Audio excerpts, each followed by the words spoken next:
Office করতেন, দিনে সারাদিন ঘুমোতেন এবং শর্ত দিয়েই তিনি এই দায়িত্ব নিয়েছিলেন। এবং তৎকালীন মহামান্য রাষ্ট্রপতি প্রয়াত হুসাইন মোহাম্মদ এরশাদ তিনি এই শর্তে রাজি হয়েই তাকে এই মন্ত্রণালয় দেখাশোনার দেখভালের দায়িত্ব দিয়েছিলেন। শির দিব নাহি দিব আমামা, অনেকটা এই ভঙ্গিতে তারা বলেছেন যে ইলেকটেড গভর্নমেন্ট না আসা পর্যন্ত এই করিডোর ইস্যুতে তারা আপনার মীমাংসা চান না। তারা একদম ঝেড়ে কেশে আপনার অবস্থান ব্যক্ত করেছেন। আমাদের মহান স্বাধীনতা যুদ্ধ, সার্বভৌমত্ব, এইসব বিষয়ে কোনো আপোষ নেই। কাউকে কোন রকমের স্ল্যান্ডার করবার সুযোগ দেয়া হবে না। আমাদের মাননীয় নিরাপত্তা উপদেষ্টা এবং ডিফ্যাক্টো প্রতিরক্ষা বিষয়ে যে দেখাশোনা করেন আমাদের খলিলুর রহমান ওরফে রজার রহমান, তিনি শৃগালের মতো ধূর্ত এবং সিংহের মতো সাহসী একজন পুরুষ। ম্যাকিয়াভেলি কিংবা কৌটিল্য কিংবা জাক রুশোর মতো ব্যক্তিত্ব বা মনীষীদের দৃষ্টিতে এইরকমটাই প্রতিভাত হওয়ার কথা। তিনি অঘটন পটিয়সী হয়েও যথেষ্ট আপনার সাহসের পরিচয় ইতিমধ্যে দিয়েছেন। আমাদের মাননীয় সেনাপ্রধান যখন বিদেশ সফরে ছিলেন সেই সময় আমাদের Nobel laureate professor doctor Yunus মাননীয় প্রধান উপদেষ্টাকে ইমপ্রেস আপন করে হাই রিপ্রেজেন্টেটিভ যে কভেটেড পজিশন, তার পাশাপাশি আপনার এই নিরাপত্তা উপদেষ্টার দায়িত্ব নিয়েছেন। আমার জানা মতে আমাদের এই প্রতিরক্ষা মন্ত্রণালয়ের নিরাপত্তার ইস্যুতে যে ইতিহাস আছে, সেখানে একমাত্র বিএনপির অন্যতম প্রতিষ্ঠাতা মশিউর রহমান জাদু মিয়ার জ্যেষ্ঠ পুত্র আপনার শফিকুল গনি স্বপন মহোদয় একবার প্রতিরক্ষা প্রতিমন্ত্রী হয়েছিলেন এবং জেনারেল এরশাদের আমলে জেনারেল এরশাদ ছিলেন সেনানায়ক, তিনি মহামান্য রাষ্ট্রপতি। ফলে এই বিষয়টি তাকে নিশ্চিন্তে এই দায়িত্ব দিয়েছিলেন এবং ব্যতিক্রমী যে বিষয়টি ছিল তার সঙ্গে মিল ছিল আমাদের সৈয়দ আশরাফ মহোদয়ের। এই ভদ্রলোক সারা রাত কাজ করতেন, সারা রাত অফিস করতেন, দিনে সারাদিন ঘুমোতেন এবং শর্ত দিয়েই তিনি এই দায়িত্ব নিয়েছিলেন। এবং তৎকালীন মহামান্য রাষ্ট্রপতি প্রয়াত হুসাইন মোহাম্মদ এরশাদ তিনি এই শর্তে রাজি হয়েই তাকে এই মন্ত্রণালয় দেখাশোনার দেখভালের দায়িত্ব দিয়েছিলেন। আপনার আমাদের রজার রহমান ওরফে খলিলুর রহমান তিনি একজন সিভিল, আমার জানা মতে ক্যারিয়ার ডিপ্লোমা।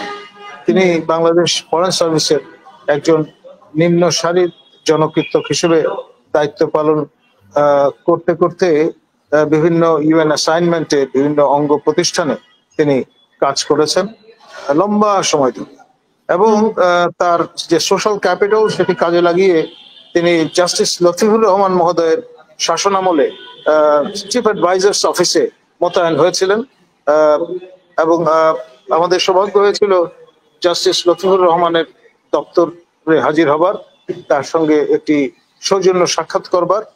সেই সময় তাকে আমরা দেখেছি। এখন এই যে দায়িত্ব তিনি পালন করেছেন সেই সময়, তারপর কিন্তু আবার অ্যাব্রাপ্টলি চলে গিয়েছিলেন দেশের বাইরে এবং লম্বা সময় পরে আবার এসে তিনি সওয়ার হয়েছেন চিফ অ্যাডভাইজার্স অফিসে। এখন আপনার এই ভদ্রলোক মানে তার মাইন্ডসেটটা এরকম, তিনি খোলামেলা প্রেসকে বলেছেন যে কে কি বললো না বললো তাতে তার কিছুই যায় আসে না। যেটি তিনি মনস্থির করেছেন, যেটি অ্যাসাইন্ড হয়েছেন, সেটি তিনি করে ছাড়বেন। এখন এই করিডোর ইস্যুটা হয়ে দাঁড়িয়েছে আপনার রেড হেরিং। আমাদের মাননীয় সেনাপ্রধান এবং তার সহকর্মীগণ তারা আজকে একটি অফিসার্স অ্যাড্রেসে মিলিত হয়েছিলেন এবং সেখানে পরিষ্কার একটি অবস্থান তারা নিয়েছেন বলে নির্ভরযোগ্য সূত্রে জানা গেছে। আপনার শির দিব নাহি দিব আমামা, অনেকটা এই ভঙ্গিতে তারা বলেছেন যে ইলেকটেড গভর্নমেন্ট না আসা পর্যন্ত এই করিডোর ইস্যুতে তারা আপনার মীমাংসা চান না। এক, দ্বিতীয়ত আপনার এই মব কালচার যেটা শুরু হয়েছে সেটা যে কোনো মূল্যে তারা নির্মূল করবে। এবং সেনাবাহিনীর পক্ষ থেকে বলা হয়েছে। জি জি জি, এবং আর কোনো টলারেন্স দেখানোর কোনো সুযোগ নেই, জিরো টলারেন্স তারা দেখাবেন এই ক্ষেত্রে। এবং ডিসেম্বরের মধ্যে অবশ্যই নির্বাচন আয়োজন করতে হবে। আর নির্বাচনের পর আপনার আরো প্রয়োজনে সশস্ত্র বাহিনী নিরাপত্তা নিশ্চিত করার দায়িত্ব পালন করবে। অর্থাৎ দেশ সবার আগে দেশ, এখানে কোন রকমের শৈথিল্য দেখানোর সুযোগ নেই। আর ইন্টারিম গভর্নমেন্ট নির্বাচন আয়োজন করার ব্যবস্থার জন্যই তাদের মোতায়েন রাখা হয়েছে।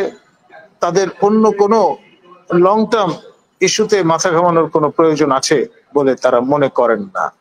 এবং আমাদের আর্ম ফোর্সেসকে অন্ধকারে রেখে কোন রকমের সিদ্ধান্ত চাপিয়ে দেওয়ার চেষ্টা করাটা কতটা বিজ্ঞ জনচিত কাজ হচ্ছে সে ব্যাপারেও কিন্তু তারা একটি প্রশ্ন তুলেছে। এখন যেহেতু বিষয়টি ক্লাসিফাইড, রেস্ট্রিক্টেড, সেই জন্য ফর্মালি কাউকে আমরা কোট করব না, কিন্তু সোশ্যাল মিডিয়ামে ইতিমধ্যে আমরা দেখেছি প্রায় 27টা পয়েন্টের সর্ট অফ বুলেট পয়েন্ট ভেসে বেড়াচ্ছে। এবং বাংলাদেশে কোনো কিছুই গোপন থাকে না। এমনকি সেই বৈঠকেও আলোচনা হয়েছে যে আমরা যে আলোচনা করছি এটা অচিরেই দেখা যাবে সোশ্যাল মিডিয়ামে চলে গেছে। এবং সেই জন্য তারা একদম ঝেড়ে কেশে আপনার অবস্থান ব্যক্ত করেছেন। আমাদের মহান স্বাধীনতা যুদ্ধ, সার্বভৌমত্ব, এইসব বিষয়ে কোনো আপোষ নেই। কাউকে কোন রকমের স্ল্যান্ডার করবার সুযোগ দেয়া হবে না বা তার অবকাশ কেউ পাবেন না।